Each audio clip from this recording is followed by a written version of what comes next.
તો ગાઈસ જોયું ને આપણે ત્યાં જ્યાં આપણું ગેટ છે ત્યાં આપણું રજિસ્ટ્રેશન કરવાનું છે. રજિસ્ટ્રેશન કર્યા વગર આપણને અંદર પ્રવેશ નથી. એટલે ત્યાં આપણે જે પણ ચારધામનું રજિસ્ટ્રેશન કરેલું હોય એ ત્યાં આપણે બતાવવાનું છે અને પછીથી આ ટોકન આપણને આપતા છે. પછીથી આપણે યમનોત્રી ઉપર જઈ શકીએ છીએ. બરાબર. તો મારા ભાઈ આવા નવા અપડેટ આપતો રહેશે. વિડીયોમાં બની રહું. જય દિવસી જય જોહાર. આજે નવો લોક છે. ચોથા દિવસનો આપણે ઉત્તરાખંડમાં યમનોત્રીમાં જઈ રહ્યા છીએ. પછાડી લોકેશન જોઈ શકો છો. મોર્નિંગમાં 5 વાગે ઉઠીને અમે રૂમ પરથી નીકળી આવેલા. હવે આ સારી લોકેશન અમને લાગી તો થોડીક જોવા જેવી હતી એટલે અહીંયા અમે થોડુંક ચાય નાસ્તો બનાવી લીધો. હવે આપણે યમનોત્રી જઈ રહ્યા છીએ. તો મારા વ્લોગમાં બની રહો. આજે આપણે ચોથો દિવસ છે ઉત્તરાખંડમાં. તો મારા વ્લોગમાં તમે પૂરું વિડીયો જોજો જેથી તમને બધું જ જોવા મળશે. ગાઈસ તો યમનોત્રીમાં જોઈ શકો છો ટ્રાફિક. જેમ કે ઉપરથી કોઈ પણ વાહન આવે એટલે આપણે સાઈડમાં ગાડી રાખવી જ પડે, કારણ કે ઉપરથી રસ્તો બહુ નાનો છે. તો જોઈ શકો છો કે બધા લાઇનમાં છે. હવે થોડીક જ વારમાં નીકળે આપણી ગાડીઓ જેમ રસ્તો ખુલ્લો થશે તેમ. તો મારા ખ્યાલથી ખુલ્લો થઈ ગયો છે. હવે આપણી ગાડીઓ નીકળવાની જ છે. આખું ડુંગર વિસ્તાર છે. આપણી ગાડી હજુ પછાડી આવી રહી છે. મેં ચાલતો ચાલતો આગળ આવી ગયો અને ડુંગર જોઈ શકો છો. અને પેલા ઉપર ડુંગર પર ગયો છે જોઈ શકો છો. આપણી ગાડીનો હજુ નંબર નથી લાગેલો. ટ્રાફિક ત્યાં જોઈ શકો છો. ખરેખર આ પહાડીઓમાં આવીને થોડુંક દોડીને આવ્યો એટલે થોડુંક થકાન મહેસૂસ થાય છે, કારણ કે બહુ દૂરથી ચાલતો જ આવેલો છે. બહુ મજા આવી રહી છે ગાઈસ. હવે ઉપર જઈને આપણને બરફ પણ જોવા મળશે. જોઈ શકો છો પેલું પિકઅપ નીચે પડી ગયેલું છે અને આપણી ગાડી આવી ગઈ છે. જોઈ શકો છો આપણી ગાડી આવી ગઈ છે. તો આ છે આપણી ગાડી. હેલો ગાઈસ, તો આપણે યમનોત્રી પહોંચી ગયા છે. જોઈ શકો છો અહીંયા ગાડી આપણી પાર્કિંગ કરી દીધી. હવે આપણે અહીંયાથી લગભગ 5 કિલોમીટર જેટલું ચાલવાનું છે. એટલે આપણે પૂરી રીતે સક્ષમ અને તૈયાર છીએ. આપણે ઉપર હવે ચડીશું અને આપણા ઉપરથી જોઈ શકો છો હેલિકોપ્ટર જોઈ શકો છો. આ હેલિકોપ્ટર ગાઈસ, અમે 5 ભાઈ આવેલા છે. તો 5 ભાઈઓ હવે આપણે પેદલ જ ચાલવાનું છે. અને જોઈ શકો છો હું અગાડી છું, સૌથી અગાડી. એટલે થોડીક સ્ટેમિના વધારે છે આપણામાં સ્ટેમિના, એટલે હું અગાડી ચાલી રહ્યો છું. આપણે હવે જઈશું. જેમ જેમ જતા રહીશું તેમ તેમ આપણને નવા લોકેશનો જોવા મળશે. હાલે યમનોત્રીનો આ રસ્તોમાં એમ કે ખચ્ચરોનો જે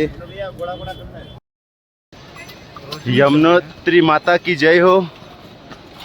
હવે અમે ઉપર જ દર્શન કરવા આવી રહ્યા છીએ. અહીંયાથી શરૂઆત થઈ ગયેલી છે. ક્યારની અમે તો શરૂઆત કરી, પણ આ દરવાજો અહીંયા અમને જોવા મળે. જેમ કે ઉત્તરાખંડ એટલે આપણે દેવભૂમિની ભૂમિ છે. પણ આપણો વ્લોગમાં બને રહો. આજનો આ ફર્સ્ટ વ્લોગ છે. મોબાઈલ પે હે. હા, તો આ છે યમનોત્રી પાસે આપણે દરવાજો છે. તો હા, આટલા મોટા ડુંગર પર સૌથી સારી વાત એ છે કે અહીંયા કઈ બી પહાડોમાં કઈ બી જગ્યાએ જાઓ, જીઓનો ટાવર રહે છે ને રહે છે જ. આપણા ગામડા બાજુ ટાવર નહીં રહે, પણ આ બાજુ કયા બી ડુંગર પર આવી જાઓ તમે, જીઓનો ટાવર તમને 5G મળશે. આ એક સૌથી સારી વાત છે. યમનોત્રીને આપણા ડુંગર ચડતા આપણે અહીંયા છે ને થોડીક ચા પી લઈએ. તો હવે આપણે અહીંયા ચા પીએ ને પછીથી હજુ ઉપર નીકળીશું. હું કહે મુકેશભાઈ, ચાય પીને પછીથી ઉપર જઈશું. બધા યાત્રીઓ દૂર દૂરથી આવે છે દર્શન કરવા માટે. તો આપણે પણ જવાનું જ છે ઉપર, પણ થોડુંક જે રસ્તે મેરે ચાય નાસ્તો કરતા જવાનું છે, એન્જોયમેન્ટ કરતા જવાનું છે. તો આપણા વ્લોગમાં બને રહું. હજુ પણ આજે ઉપર જવાનું છે. હજુ તો શરૂઆત છે.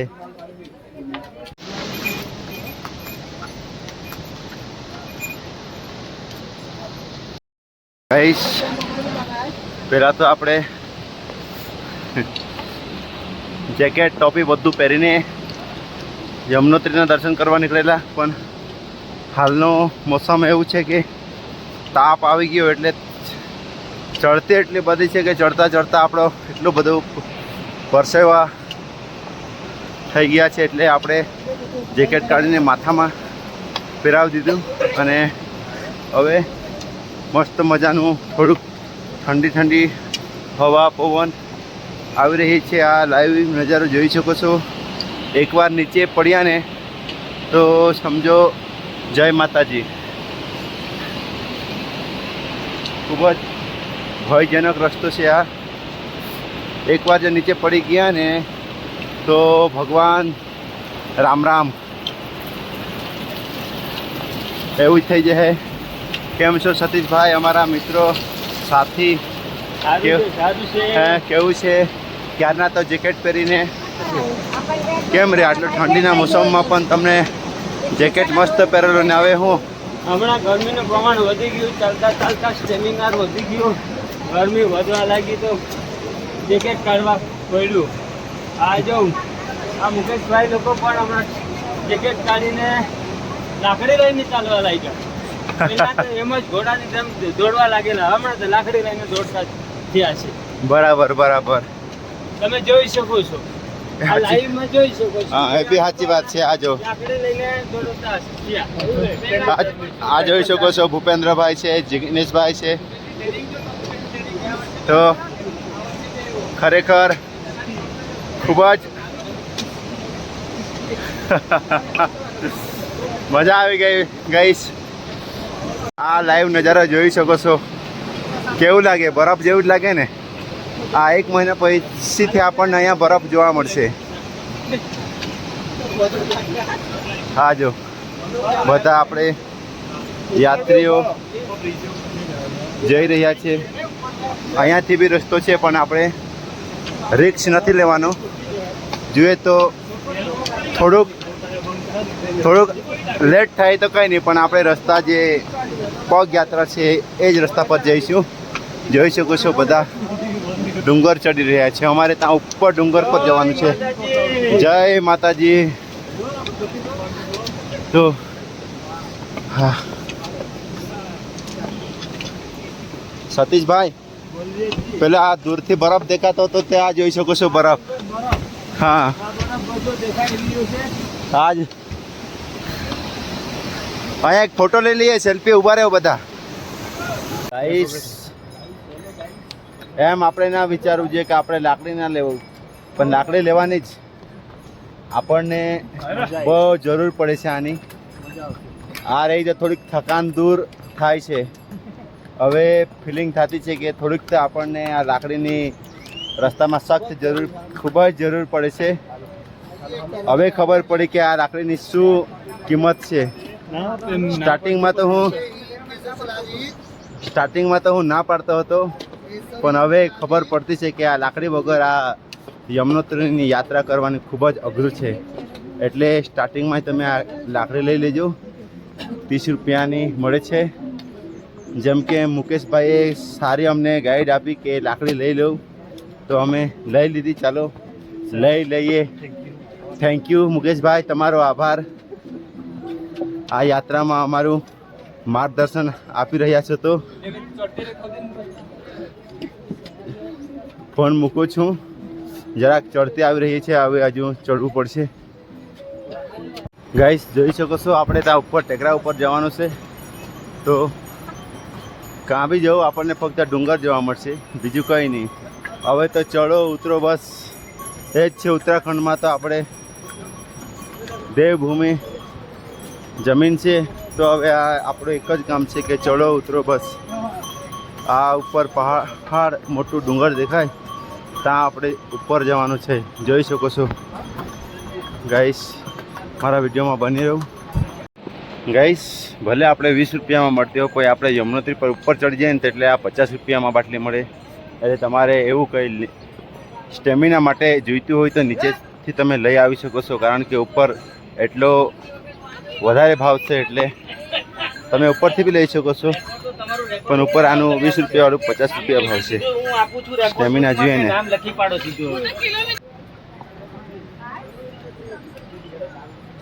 આરામથી આવો રીપલ આગળ એક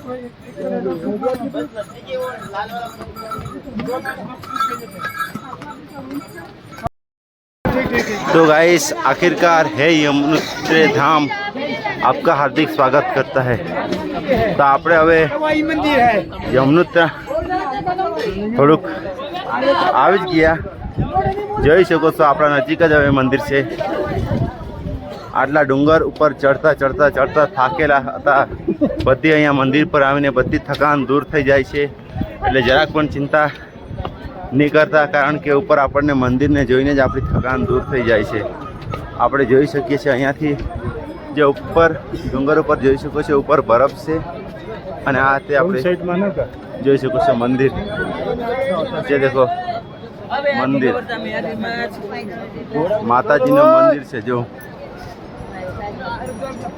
તો આ માતાજીનું મંદિર એકદમ નજીક છે। તો આપણે હવે ત્યાં દર્શન કરવા જવાનું છે। ખરેખર ખૂબ જ સુંદર દર્શન થવાનું છે આપણું। તો ચાલો, થોડીક ગીર્દી છે એટલે એના કારણે આપણે વ્લોગ ત્યાં નજીક જઈને ઉતારીશું। મંદિરના નજીક આવીએ એટલે આપણા પાસે જે ટોકન ત્યાં રજીસ્ટ્રેશન કરેલું હોય તે રજીસ્ટ્રેશન કરેલું એને ટોકન આપવી પડે છે, પછીથી જ આપણને મંદિરમાં દર્શન કરવાનું એલાવ છે, બરાબર।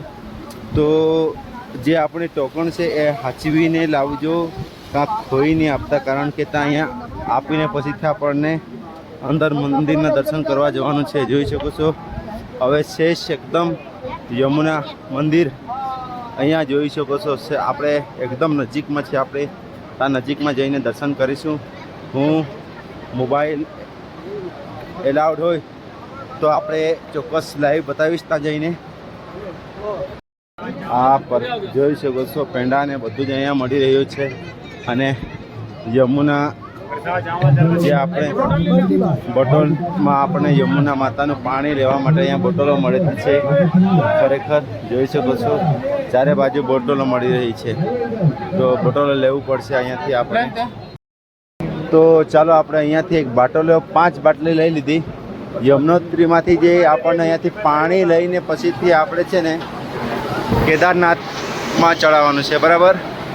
તો જોઈ શકો છો મંદિર, એટલી ખુશી થાય છે કે વિશ્વાસ હજુ બી નથી થતો કે અમે યમુના નદી અને યમુના માતાનું દર્શન કરવા આવી ગયા છે। ખરેખર ખૂબ જ આનંદ અને ખૂબ જ દર્શન કરવા જેવું છે મંદિર। આવો તમે પણ દર્શન કરવા। તો આ જોઈ શકો છો। તો ચાલો આપણે ઉપર જઈએ, હજુ દર્શન કરતાં કરતાં આ ગાડી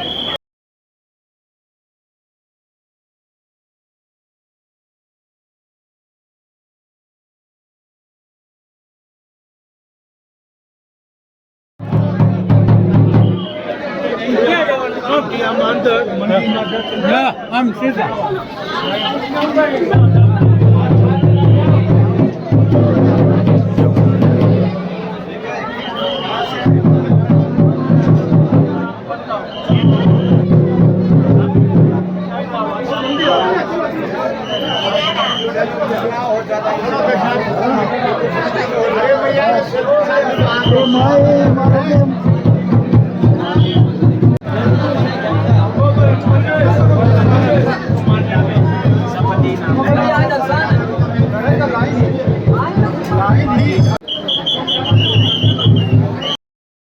આ જોઈ શકો છો યમુના માતાનું આ મંદિર છે, બધા અહીંયા ભાવિક ભક્તો દર્શન કરવા આવે છે। જોઈ શકો છો આ છે, જેમ કે આપણે અંદર જઈએ એમ તો મોબાઈલ મંદિરમાં નથી લેવા છતાં પણ આપણે જેમ બને તેમ ટ્રાય કરીશું કે અંદર માતાજીના દર્શન કરાવીશ આપ સૌને।